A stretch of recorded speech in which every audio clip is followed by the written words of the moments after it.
É isso aí, pessoal. Bom dia. Sextou Recife. Pessoal, o tema de hoje aí é referente aí à PEC da blindagem, que está sendo considerada aí a PEC da bandidagem. Esse ia para votação, você vê aí que Demóstenes, né, o deputado federal do PL, Demóstenes Cavalcante, era o grande defensor da extrema-direita aí, junto com o pessoal bolsonarista, da extrema-direita radical. Agora só, gente, diz pra gente, essa PEC da impunidade, a imagem já não tá boa. Não é um jeito ainda de virar ainda mais as costas da casa pro povo brasileiro. Você defende a democracia? Você muito defende? Demais. Não é PEC da impunidade, ele tá errado. É a PEC da blindagem. Contra a chantagem do STF. Ou é pela chantagem contra o STF? Contra a chantagem. Não vai ser pra chantagear o STF. É justamente o contrário. Quem chantageia parlamentares são alguns ministros do STF. É contra esse tipo de chantagem. Contra o Xandão. Eu acho que é contra... A PEC da blindagem, né, fazia referência aí aos políticos, senadores e deputados federais a não ser investigado em algum tipo de crime hediondo, racismo, mas iria passar porque nem texto tinha ainda. E Hugo Mota, o presidente da Câmara dos Deputados, já estava colocando em pauta para votação, mesmo sem o texto, nenhum texto tinha, já ia colocar em votação. Demóstenes Cavalcante colocou a cara e foi uma pressão gigantesca nas redes sociais. Até eu postei aqui na rede social. E tive muito comentário lá no YouTube. Pessoal, não é que eles voltaram atrás. A pressão popular, onde eu digo a vocês, a pressão popular ela é importante. Hoje é tudo mais pela rede digital, por rede social. A pressão foi muito grande. E nenhum dos parlamentares quiseram assinar, não teve nenhuma assinatura. Por causa dos desgastes, do desgaste. Porque é uma vergonha. Eles que devem dar exemplo, não, eles se blindam. Vocês veem ele mudar a Constituição, se blindar para não ser investigado por nada. Que era para dar exemplo à população brasileira, quer dizer que a população brasileira, vocês veem aí que o grande índice de prisão preventiva, mais de 40%, que eu sempre estou falando, as pessoas têm que, quando condenado, a cumprir a pena.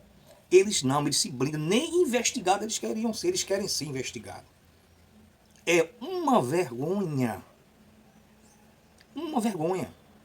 Mas mesmo assim, se passasse, o STF já tinha dito que é inconstitucional. Para beneficiar um grupinho de pessoas. Pessoal, que é isso? Absurdo dos absurdos. Absurdo dos absurdos. Não teve voto do pessoal do governo, da base, não teve voto do Centrão e nem voto mesmo do próprio voto bolsonarista. Ficaram com vergonha. E esses tótenes aí voltou atrás dizendo que não ia botar a cara sozinho, mas se queimou. Assista esse vídeo. Em relação com a base do senhor está sempre rodando o Rio, o senhor é aqui do Rio. Isso é uma pauta das ruas?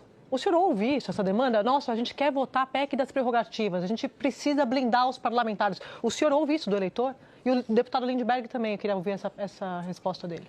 Quero saber vamos lá. Essa é uma PEC das prerrogativas do parlamento. Lógico que esse não é um assunto familiar ao eleitor. Quando se votou a mudança da Constituição, da originária de 88, não era uma pauta do eleitor, era uma pauta necessária. Mas o está representando a sociedade, uma parcela da sociedade. Como não é do conhecimento do eleitor? Então, por que vai votar? Porque a adultização é uma pauta do eleitor. Dando um exemplo recente. Nós já votamos a semana passada a adultização e votamos a favor. Mas não é tomar lá da cá, vota a adultização, então tá, beleza, vamos votar a prerrogativa. Agora só, gente, diz pra gente, essa PEC da impunidade, a imagem já não tá boa. Não é um jeito ainda de virar ainda mais as costas da casa pro povo brasileiro. Você defende a democracia? Você muito defende? Demais. Não é PEC da impunidade, ele tá errado. É a PEC da blindagem. Contra a chantagem do STF. Ou é pela chantagem contra o STF? Qualquer contorcionismo retórico, nesse momento, não vai colar. A Câmara dos Deputados está a um passo de tomar um conjunto de decisões que vai enfraquecer, não é o Supremo Tribunal Federal, não, porque eles botam muito o Supremo Tribunal na conta, mas ele enfraquece a sociedade como um todo.